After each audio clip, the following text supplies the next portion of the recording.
All right, the Bassline Festival is an Afropolitan festival of live music showcasing the best of Africa's talent. Well, this year's headline acts include South African superstars Sjava and DBN Gogo, alongside incredible international artists, Afrotronix the Afro-futuristic artist from Chad, based in Canada, Scúru Fitchádu, the funaná-punk artist from Cape Verde, raised in Portugal, and from the beautiful island of Reunion, Fayazer, the dancehall artist who's coined his own style, malotrap music. Bassline Festival revellers can look forward to live music, eat scrumptious food from the food trucks and stalls while shopping at the artisanal arts and craft market. To tell us more, we're joined in studio by organizer Brad Holmes. Brad, a very good morning. Thank you so much for joining us. Welcome. Good morning. Nice to meet you. Nice to see you. Hi. Well, good to have you on the show this morning. You know, I was getting so fired up just linking to this festival. And you've had it since 1994, right? Well, so we opened Bassline Jazz Club in 1994 in Melville. And then we moved to Newtown in 2003. We had a venue that we ran from 2003 to 2016. Right. We started doing Africa Day in 2004 on the Mary Fitzgerald Square. And then it's now in 2016 we renamed it Bassline Fest. Right. And it used to be free, and now it's a charged event where people pay a fee. And it's about celebrating Africa, celebrating African excellence, celebrating great music, diversity, lots of diverse music, which you can see with the lineup that we've got this year, where we're doing sort of Afro-futuristic to dancehall to sort of real punk from Cape Verde. Sure. To the South African artists like Simi, who's really an artist on the rise, to Sjava, who doesn't really need an introduction, and then obviously DBN Gogo, who's taken piano sort of scene internationally and playing all over the world. So it's super diverse. That's the whole idea about it.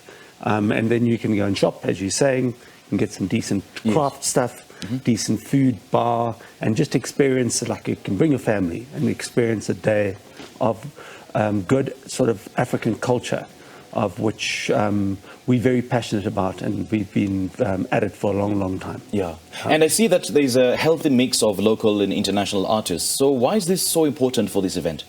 Well, I think what we try and do is we, make it.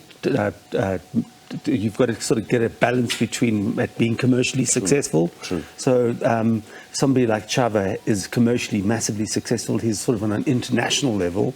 Same with Simi and same with DBN Gogo. But then what we do is we feed interesting artists to the South African audiences that they don't know. Yeah. So Afrotronix is that's that troubadour blues from West Africa mixed with house music. The guy from Cape Verde, Scúru Fitchádu, is like proper punk, hardcore, which is fused with techno. So it makes it really, really interesting. So when people come, it's not going to be your normal lineup you see every weekend in South Africa. But it's just a cocktail of African flavors. Yeah, so it's like a whole diverse thing, which makes it an interesting day for anybody who's coming to see what we're up to. And every year you'll see our lineup is not what you normally see. We're part of a circuit called Igorda,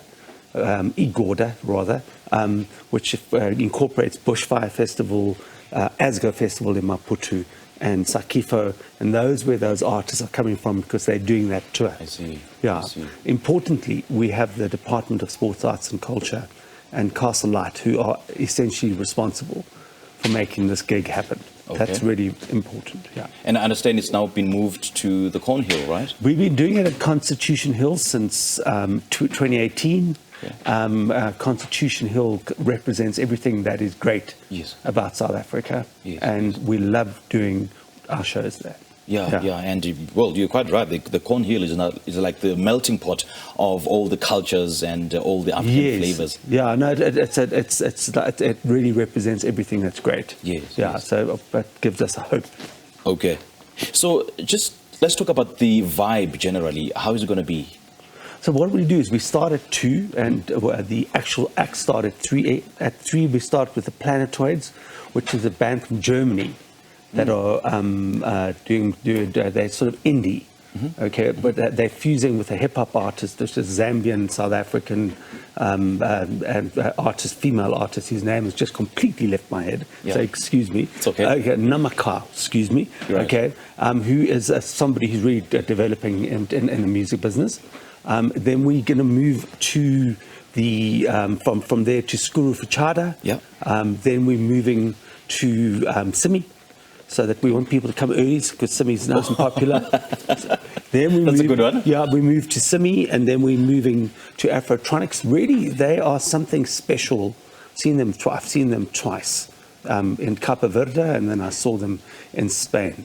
And they've really got something fantastic about them because they're fusing it with house music. So you're getting this West African blues, which is fused with house. It makes it very, very interesting. And then we go into, obviously, Sjava and DBN Gogo will finish off the evening. So the vibe is cool. It is very much, it's a family day as well. So bring your kids. And you can go and get some really nice chow and do your thing and just get inspired by all this fantastic talent. And we don't have a shortage of talent. Yeah, and there'll also be the Access Conference. What's that about? Oh no, we partner with Access. Okay. Every Music in Africa is and the Access Conference. Access Conference happens in November. Oh, right, and this year it's happening in Tanzania. So, okay, but gotcha. they look after. They specialize in African music, and every year we partner with the Music in Africa Foundation, who are sponsored by Gutta, and they look after, promote, grow African music. Right. Brad, lovely chatting to you, man. All the best, eh? Thank you very so much. Thank you so much for joining us. Cheers. Well, that was a Bassline Festival organizer, Brad Holmes.